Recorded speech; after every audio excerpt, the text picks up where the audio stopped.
Hello everyone. कैसे हैं आप सब लोग। मैं हूं शुभम सोलंकी और स्वास्थ्य लॉ अकेडमी में आपका स्वागत है। इस वीडियो के अंदर हम दो बातों पर चर्चा करेंगे। पहला तो आपको मैं ये इन्फॉर्मेशन दूंगा कि 5 मार्च से आरजेएस 2025 की जो वैकेंसी है उसके लिए हम क्लासेस स्टार्ट करने जा रहे हैं, जहाँ पे मॉर्निंग में 4 घंटे आपकी क्लासेस चलेंगी, इवनिंग में भी 4 घंटे आपकी क्लासेस चलेंगी। उसके अंदर पुराना सिलेबस जितना भी था और जो न्यू सिलेबस ऐड किया है वो दोनों आपको कराए जाएंगे, और साथ में हिंदी भी होगी और इंग्लिश भी होगी। और बाई चांस अगर इस वैकेंसी में आपका सिलेक्शन नहीं होता है तो अगली साल की जो वैकेंसी आएगी 2026 की, उस तक आपका ये बैच कंटिन्यू रहेगा। मतलब तब तक आपको पढ़ाया जाएगा जब तक दोबारा वैकेंसी का एग्ज़ाम नहीं हो जाता। अब बात करते हैं सेकंड पार्ट की, जहाँ पे मैं आपको बताऊंगा कि क्या पॉसिबल है 3 से 4 महीने में ये एग्ज़ाम निकालना। तो बिल्कुल पॉसिबल है, क्योंकि प्री के अंदर ऐसा नहीं है कि ये लोग कुछ भी पूछ लेंगे, कहीं से भी क्वेश्चन आ जाएंगे। एक स्ट्रैटेजी होती है, एक पैटर्न होता है हर एग्जाम का, कि एक पर्टिकुलर एरिया होता है जहाँ से क्वेश्चंस एग्जाम के अंदर आते हैं। तो इस वीडियो में हम बात करेंगे। पहले तो हम ये देखेंगे कि आपको क्या करना चाहिए, किस तरीके से आप पहले अटेम्प्ट में 3 से 4 महीने में इस एग्ज़ाम को निकाल सकते हो। तो सबसे पहली चीज़ आपको समझना होगा सिलेबस। कितने एक्ट पहले थे, कितने एक्ट नए जोड़े गए हैं, कितने नंबर की हिंदी आती है, कितने नंबर की इंग्लिश आती है, कितने नंबर का लॉ आता है। आपको पहले पूरा सिलेबस पता होना चाहिए। फिर उसके बाद में आपका फोकस होना चाहिए बेयर एक्ट पे, क्योंकि मोस्टली सारे क्वेश्चंस आपके कवर होंगे बेयर एक्ट से। तो आपका फोकस बेयर एक्ट पे होना चाहिए। तीसरी चीज, आपको पता होना चाहिए कि पुराने जो पेपर हैं, पीवाई क्यूज हैं, मतलब पहले आरजेएस में कौन कौन से क्वेश्चंस पूछे गए हैं। क्योंकि बहुत सारा जो सिलेबस अभी ऐड किया है ये आपके पहले भी आरजेएस में था। तो जब पहले आरजेएस में था तब वहां से कौन कौन से क्वेश्चंस हाई कोर्ट आपसे पूछता था, तो उनका भी आपको एक ब्रीफ आइडिया होना चाहिए, ताकि आपको एक डायरेक्शन मिले कि मुझे किस डायरेक्शन में तैयारी करनी है। साथ ही में आपको इस एग्जाम का पैटर्न समझना होगा। फिर नेक्स्ट है, आपको अपना एक स्टडी प्लान बनाना होगा। कितने घंटे आपको पढ़ना है, कितने घंटे आपको क्लासेस लेनी है, कितने घंटे आपको ऑब्जेक्टिव क्वेश्चंस की प्रैक्टिस करनी है। तो एक आपका एक प्लान होना चाहिए।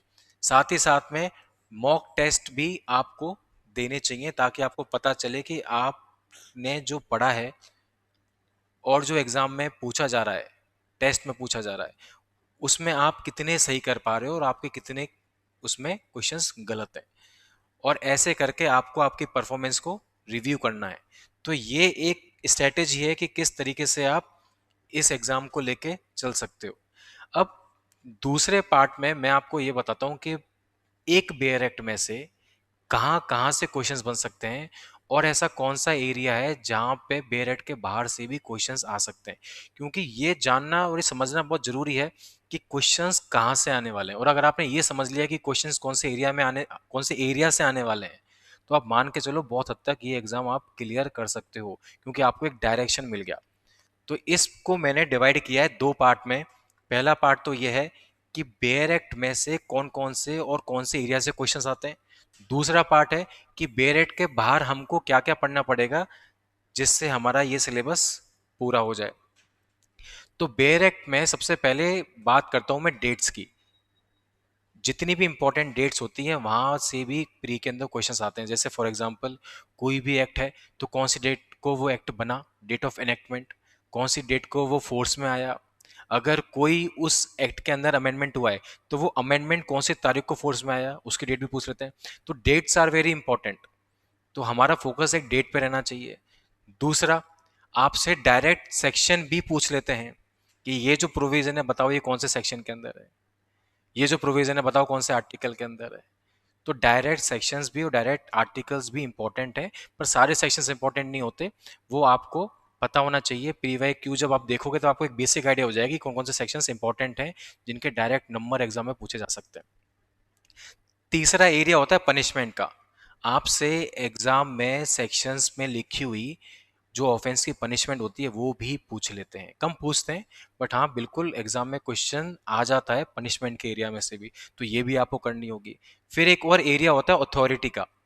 जैसे कोई भी कोर्ट है, तो उस कोर्ट के अंदर कौन सा अधिकारी होगा, कौन से लेवल का होगा, कितना उसको एक्सपीरियंस होगा, कौन उसको अपॉइंट करेगा, कौन इसको रिमूव करेगा। तो अथॉरिटी के ऊपर भी कई सारे क्वेश्चंस प्री के अंदर पूछे जाते हैं।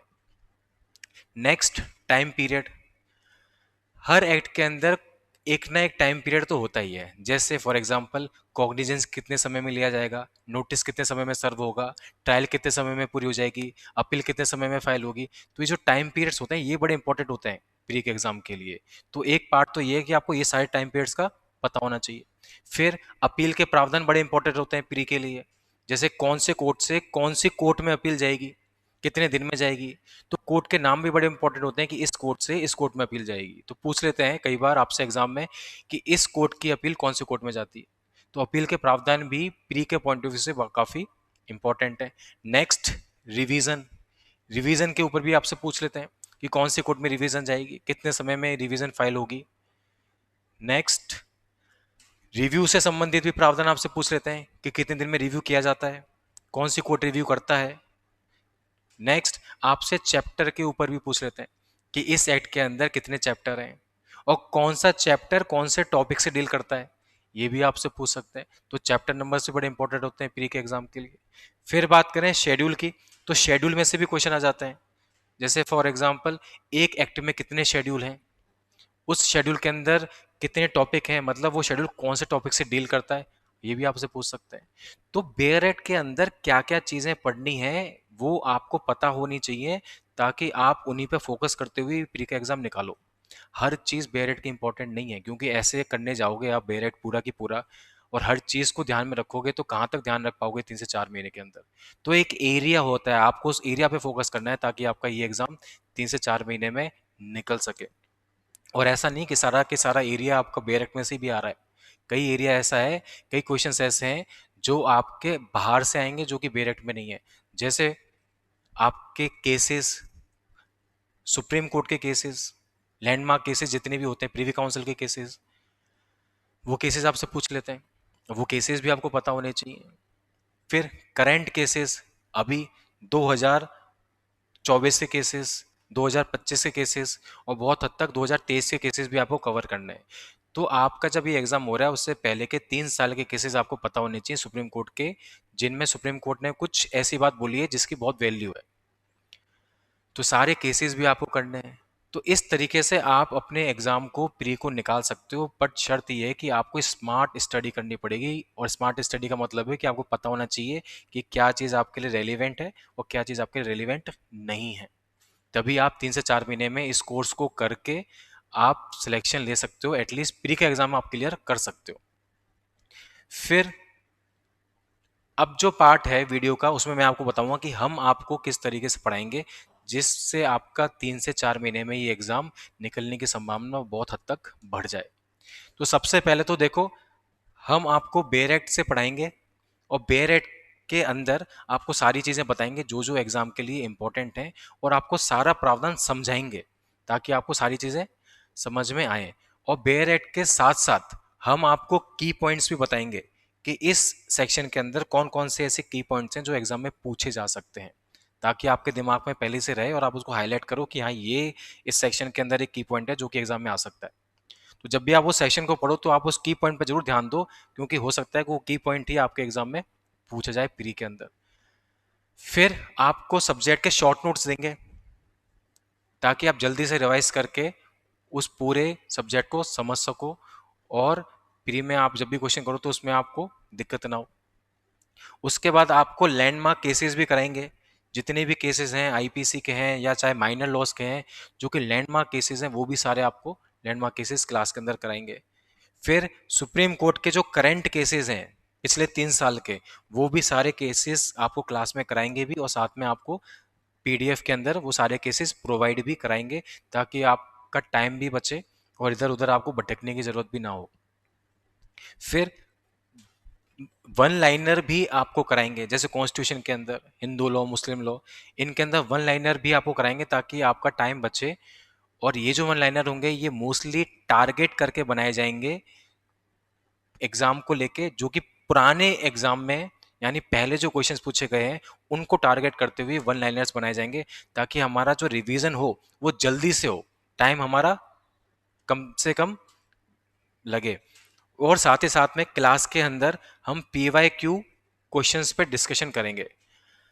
मतलब जो भी क्वेश्चंस पहले पूछे गए हैं किसी भी लॉ के, उन सारे क्वेश्चंस पे हम चर्चा करेंगे, उसको डिस्कस करेंगे कि कौन कौन से क्वेश्चंस ऐसे हैं जो पहले आ चुके हैं। तो टॉपिक भी पढ़ेंगे, उससे रिलेटेड हम क्वेश्चंस भी करेंगे, ताकि एक पता रहे कि किस डायरेक्शन में हम चल रहे हैं।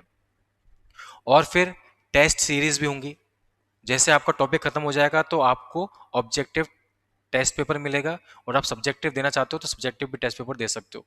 तो टेस्ट सीरीज भी आपको प्रोवाइड करवाई जाएगी, ताकि जो भी आप पढ़ो और जो आपकी परफॉर्मेंस आ रही है एग्जाम में, तो आपको पता चले कि हाँ ठीक है, कहाँ आपकी कमी है और किस तरीके से आप उसको सुधार सकते हो। और लास्ट, आपको रिवाइज भी करवाया जाएगा, क्योंकि सबसे मेन फैक्टर होता है रिवीजन का। सब पढ़ लो पर अगर रिवीजन नहीं किया तो कोई फायदा नहीं है, आगे चलते जाओगे पुराना पीछे का भूलते जाओगे। तो ये हमारी स्ट्रेटेजी रहेगी इस एग्ज़ाम को कराने की। और अगर आप मेरे से पूछो कि सर क्या 3 से 4 महीने में प्री निकल सकता है, तो बिल्कुल निकल सकता है। बट आपको तरीके से स्मार्ट स्टडी करनी पड़ेगी, अपने आप को लिमिट में रखना पड़ेगा, उतना ही पढ़ना होगा जो रेलिवेंट है, एटलीस्ट प्री के पॉइंट ऑफ व्यू से जो रेलिवेंट है। तो चांसेस बहुत हद तक हैं कि आपका एग्ज़ाम निकल सकता है। तो 5 मार्च से आप क्लासेस ज्वाइन कर सकते हो। पहले कुछ दिन आप पढ़ के देखो। मॉर्निंग में क्लास होंगी 4 घंटे की, इवनिंग में क्लास होंगी, और ये क्लासेस चलेंगी जब तक प्री नहीं हो जाता। और बाई चांस अगर आपका प्री भी नहीं होता है तो ये बैच कंटिन्यू रहेगा, जो कि नेक्स्ट ईयर जो वैकेंसी होगी तब तक कंटिन्यू रहेगा। हिंदी, इंग्लिश, माइनर, मेजर सब कवर किया जाएगा। डिस्क्रिप्शन में नंबर है स्वास्थ्य लॉ अकेडमी का, आप फ़ोन करके कोई भी क्वेरी हो आप उससे पूछ सकते हो। तो मिलते हैं 5 मार्च को। Thank you.